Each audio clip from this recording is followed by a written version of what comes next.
ఇవాళ ఈ round table సమావేశం సరి అయిన సమయంలో జరుగుతుందనేటువంటిది మేము భావిస్తున్నాం. ఏ పాలసీ అయినప్పటికీ కూడా ఏ ప్రభుత్వం అయినా తప్పనిసరిగా ప్రజాబోధంతో జరగాల్సి ఉంటుంది.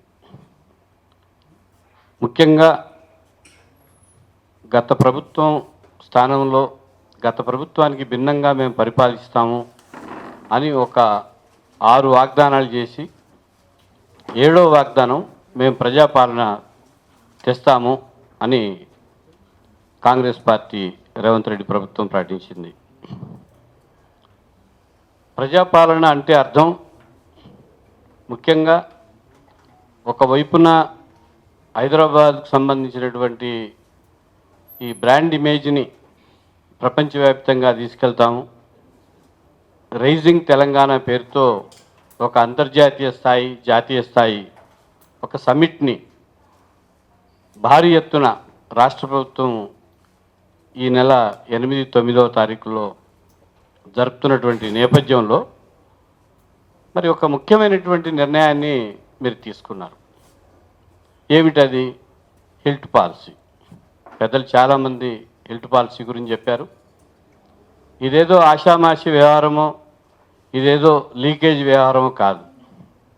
హైదరాబాద్కు సంబంధించినటువంటి ఈ పారిశ్రామిక ప్రాంతాలన్నీ కూడా ఒకప్పుడు గత ప్రభుత్వాలు పారిశ్రామికంగా హైదరాబాద్ నగరం ఎదగాల, లక్షలాది మందికి ఈ హైదరాబాద్లో ఉండేటువంటి కార్మికులకు కావచ్చు, ఇతరత్ర శ్రామికులకు కావచ్చు, వారికి ఉపాధి అవకాశాన్ని కల్పించాలనేటువంటి ఒక సదుద్దేశంతో ఆనాడు ఇక్కడ దాదాపు 20కి పైగా పారిశ్రామిక వాడలు వచ్చాయి. మనము ఇప్పుడు కూర్చొని మాట్లాడుకుంటున్నటువంటి స్థలం కూడా రమణ గారు చెప్పినట్టు ఆజామాబాద్ పారిశ్రామిక ప్రాంతానికి చెందినటువంటిది. ఇది ఉప్పల్లో ఉన్నది, రామంతపూర్లో ఉన్నది, బాలానగర్లో ఉన్నది, జీడిమెట్లలో ఉన్నది, నాగోల్లో ఉన్నది, అనేక ప్రాంతాలు ఉన్నాయి. ఒకనాడు ఊరు చివర ఉన్నటువంటి ప్రాంతాలన్నీ కూడా ఇవాళ నగరం మధ్యన ఉండి వాటి రెట్లు 100 రెట్లు ఇవాళ పెరిగినటువంటి పరిస్థితుల్లో ఈ భూముల్ని మేము తీసుకుంటాము లేదా ఈ పరిశ్రమల్ని మేము తరలిస్తాము అని మాట్లాడే ముందు ఈ ప్రభుత్వం ఏం చేయాల్సి ఉండేనంటే, నిజంగా ఇదే ప్రజాపాలన అనుకునే పక్షంలో దీనికి మెథడ్స్ ఉన్నాయి. ఇవాళ రాష్ట్ర ప్రభుత్వాలు కావచ్చు, కేంద్ర ప్రభుత్వం కావచ్చు, భూములు అమ్ముకోవడం, ప్రజలకు సంబంధించిన భూములు అమ్ముకోవడం, ప్రజలకు సంబంధించిన భూములు అంటే ప్రభుత్వ భూములే ప్రజల భూములు. ఈ ప్రభుత్వ భూములని కాపాడాల్సినటువంటి బాధ్యత ఎవరైతే పాలకులు ఉంటారో కస్టోడియన్గా ఉండి వాటిని కాపాడాల్సిన అవసరం ఉంటుంది. గత ప్రభుత్వాలు, అనేక ప్రభుత్వాలు భూముల్ని అమ్ముకోవడం అనేటువంటిది ఇవాళ కొత్త ఏం కాదు. కానీ ఒక ట్రాన్స్పరెంట్ విధానం అనేటువంటిది ఇక్కడ లేదు. ప్రధానంగా ఒక ముఖ్యమైనటువంటి హైదరాబాద్ ఇమేజ్ని అంతర్జాతీయ స్థాయికి తీసుకెళ్తామని చెప్తున్నటువంటి నేపథ్యంలో కనీసం ఆల్ పార్టీ మీటింగ్ కూడా మీరు పెట్టలేదు. అసెంబ్లీలో మాట్లాడండి, ఆల్ పార్టీ మీటింగ్ను పెట్టండి. అట్లాగే ఇది ఎవరైతే స్టేక్ హోల్డర్స్ ఉన్నారో వాళ్ళందరినీ కలిపి మీరు మాట్లాడాలి, వాళ్ళతో సమాలోచనలు చేయాలి, దాంట్లో గ్రేడింగ్ చేయాలి. నిజానికి చాలా లొసుగులు ఉన్నమాట వాస్తవం. చాలా చోట్ల ఒక పేరుతో భూమిని పొంది మరొక పేరుతో అవి నిరుపయోగంగా ఉన్నాయి, మరొక రకమైనటువంటి కార్యకలాపాలు కొనసాగుతున్నటువంటి పరిస్థితి ఉన్నది. మొత్తానికి ఈ 9,000కు పైగా ఎకరాలు ఏదైతే 20కి పైగా పారిశ్రామిక వాడల్లో ప్రభుత్వం ఇచ్చిందో వాటికి సంబంధించినటువంటి భూముల మీద ఒక సమగ్రమైనటువంటి అంచనా ఈ ప్రభుత్వం దగ్గర ఉండాలి. ఎన్ని వర్కింగ్లో ఉన్నాయి, ఎన్ని వర్కింగ్లో లేవు, ఆ రకమైనటువంటి పరిశీలన ఉండి దాని మీద ఒక నివేదికను తయారు చేసుకొని ఇది మొత్తంగా పబ్లిక్ డొమైన్లో పెట్టడం ద్వారా కానీ, స్టేక్ హోల్డర్స్తో మాట్లాడడం కానీ, ప్రతిపక్షాలతో సంప్రదించడం కానీ, లేదా మొత్తం సమాజంలో ఒక చర్చ అనేటువంటిది జరపకుండా ఇక మాకు అధికారం వచ్చింది, మేమేమైనా చేస్తాము, మాకు తిరుగు లేదు, మాకు అడ్డు లేదు అనేటువంటి ఒక అహంకారం అనేటువంటిది ఇవాళ ఈ ప్రభుత్వం చేస్తున్నటువంటి దాంట్లో ఉంది. అందుకని మేమేమంటున్నామంటే యాజ్ ఏ సిపిఎంఎల్ న్యూ డెమోక్రసీగా కేవలం ఒక ప్రభుత్వాన్ని దించి మరొక ప్రభుత్వం అధికారంలో ఉండడం అనేటువంటిది ఇక్కడ సమస్య కాదు.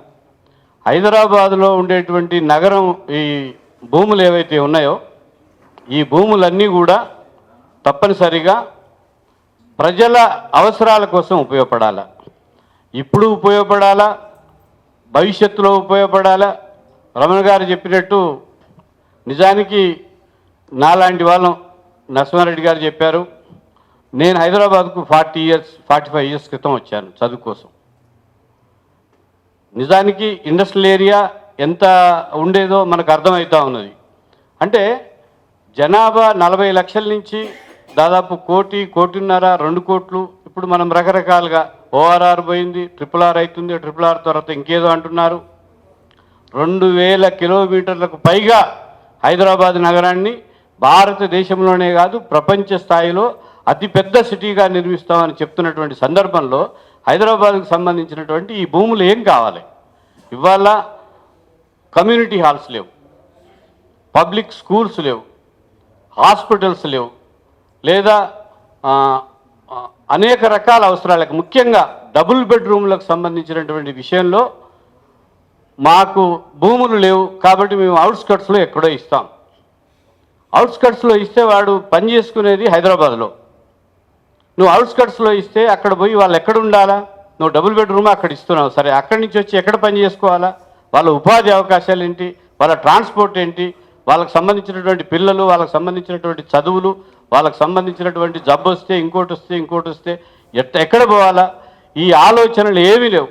ఇప్పుడు ప్రభుత్వానికి ఉన్నది ఒకటే, విలువైనటువంటి ఈ భూముల్ని ఎట్లగొట్లా వీటిని తమ అధికారాన్ని చేతుల్లోకి తీసుకొని ఈ భూముల్ని రియల్ ఎస్టేట్కి అప్పచెప్పడము, ఈ భూముల్ని పెద్ద పెద్ద పారిశ్రామికవేత్తలకు అప్పచెప్పడము, అప్పనంగా ఇదే పరిస్థితి దేశం మొత్తంలో కొనసాగుతూ ఉన్నది.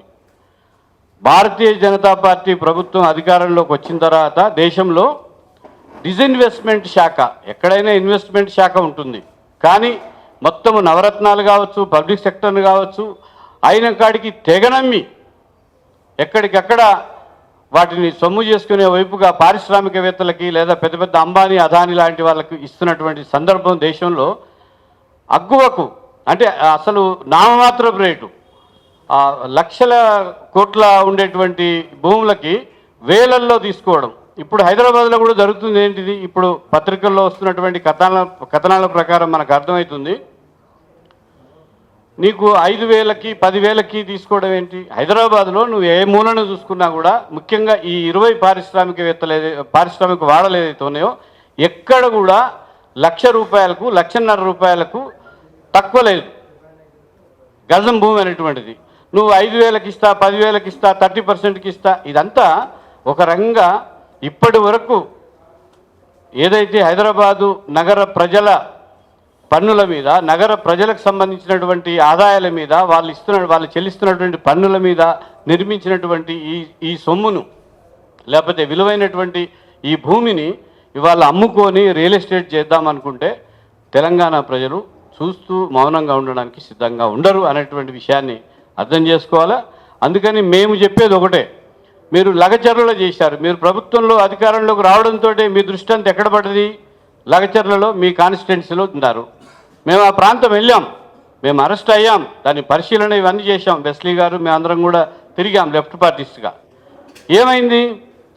నిజానికి అక్కడ ప్రజలు ఎవరు కూడా అక్కడ ఉండేటువంటి స్థానికంగా ఉండేటువంటి ఆదివాసులు కావచ్చు, రైతులు లంబాడస్ కావచ్చు, గిరిజనులు కావచ్చు, లంబాడాలు కావచ్చు, ఇతర పేదలు కానీ మా భూములు మేము ఇవ్వము అనేటువంటి ఒక పద్ధతిలో వాళ్ళు వివరిస్తూ ఉంటే నువ్వు అనివార్యంగా రద్దు చేసుకోవాల్సినటువంటి అవసరం ఏర్పడదు కదా. మరి హైదరాబాద్లో కూడా అది లీక్ అయిన ద్వారా, ఇంకొకటి అయిన ద్వారా మీరు ఇది కాదు అది కాదని ఇప్పుడు ఏదో కప్పదాటు మాటలు మాట్లాడి మీరు చేసినటువంటి విషయం ఏదైతే ఉన్నదో దీన్ని ఒక పెద్ద కుంభకోణంగా ఇది ముందుకు వస్తుంది, ఎక్కడ మా ప్రభుత్వానికి ఎసరు వస్తుంది అనేటువంటి పద్ధతుల్లో మీరు వెనకాడుతున్నారు ఇప్పుడు తప్ప, మీరు ప్రజాపాలన అనేది మీరు ఏదైతే చెప్పారో ప్రజాస్వామికంగా మేము పాలిస్తాము, ట్రాన్స్పరెంట్గా మేము ఉంటాము, పారదర్శకంగా మా విధానాలు ఉంటాయని మీరు చెప్పారు. అవన్నీ కాగితాలకు మీడియా ముందు మాట్లాడుకోవడానికి తప్ప మరి ఎందుకు పనికిరాదనేటువంటి విషయం హిల్ట్ పాలసీ విషయంలో రుజువైతా ఉంది. అందుకని హిల్ట్ పాలసీని తప్పనిసరిగా నగరం అభివృద్ధి చెందాల్సిందే, తెలంగాణ పారిశ్రామికంగా అభివృద్ధి చెందాల్సిందే, దానికి ఎవరికి ఏం డౌట్ లేదు. అభివృద్ధి చెందకుండా ఇట్లనే ఉండాలని ఎవరేం కోరుకోవట్లేదు. అయితే ఇందులో ప్రజల ప్రయోజనాలు ఉండాలి. అట్లాగే నగరానికి సంబంధించి ఎక్కడో గ్రామాల్లో ఉపాధి లేక హైదరాబాద్కు వచ్చి ఈ హైదరాబాద్లో చాలని వేతనంతో లేదా ఉన్న వాళ్ళని కన్న వాళ్ళని వదిలేసుకొని వచ్చి ఇక్కడ నానా రకాల అవస్థలు పడుతున్నటువంటి రిక్షా వర్కర్స్ రిక్షా కార్మికులు కావచ్చు, ఆటో కార్మికులు కావచ్చు, హమాలీ కార్మికులు కావచ్చు, బస్తీల్లో శ్రమ చేసేటువంటి లేదా నిర్మాణ కన్స్ట్రక్షన్ పనిలో ఉండేటువంటి వీళ్ళందరూ ఇవాళ ఉపాధి లేకుండా, ఆవాసాలు లేకుండా, ఆ కిరాయిలు కట్టలేక నానా రకాల ఇబ్బందులు పడుతుంటే లక్షల సంఖ్యలో ఇవాళ హైదరాబాద్ నగరం పెరిగిపోతూ ఉంటే ప్రజల అవసరాలు, దవాఖానాలకు ఇవాళ జాగలేదు, హాస్పిటళ్లకు జాగలేదు, కాలేజీలకు జాగలేదు, ఆఖరికి డబుల్ బెడ్రూమ్లకు కూడా జాగలేనటువంటి పరిస్థితి ఉంది. అందుకని మీరు దీన్ని గ్రేడ్ చేసి 9,000 ఎకరాలు అంటున్నారు. ఎవరైతే ప్రభుత్వ లీజ్ భూములు ఉన్నాయో మీరు నీ జీవోలో ఇది వర్తించదని ఏం చెప్పినప్పటికీ కూడా వీటిని అన్నిటి కూడా డివిజన్ చేసి ప్రజోపయోగమైనటువంటి వాటికి వీటిని ఉపయోగించడం ద్వారా ఇక్కడ ప్రజలకు ఆ రకమైనటువంటి బర్డెను తప్పుతుంది. ఇవి బయట ఎవరికో ఇవ్వడం కాదు. మేము నిర్దిష్టంగా సిపిఎంఎల్ న్యూడెమోక్రసీగా ఈ ప్రభుత్వం ముందు పెట్టేటువంటి డిమాండ్ ఏంటంటే మీరు ఇప్పుడు 30% తోటి అంటున్నారు కదా, మీరే అది చేయండి, గ్రేడ్ చేసి ప్రభుత్వమే తీసుకోండి. మీరు కాలేజీలు కట్టండి, హాస్పిటల్ కట్టండి, కమ్యూనిటీ హాల్స్ కట్టండి, డబుల్ బెడ్రూములు కట్టండి. ప్రజా అవసరాలకి ఏది అవసరమో దాన్ని ప్రభుత్వమే టేకప్ చేయాలి తప్ప మేము ఉన్న భూములన్నీ కూడా అమ్మేస్తాము, పెద్ద పెద్ద వాళ్ళకి ఇస్తాము, హై రైజింగ్ అపార్ట్మెంట్స్ కానీ లేకపోతే పెద్ద కన్స్ట్రక్షన్స్ కానీ బిల్డర్స్ కానీ ఇస్తామని మీరు మాట్లాడితే మీరు మరొక రూపంలో తెలంగాణలో రాజధానిగా ఉన్నటువంటి హైదరాబాద్ని మరొక రియల్ ఎస్టేట్ హబ్గా మీరు మార్చడం తప్ప మరొకటి కాదు. అందుకని తక్షణం ఆల్ పార్టీ మీటింగ్ని ఏర్పాటు చేయాలి, అసెంబ్లీలో దీని మీద చర్చ పెట్టాలా.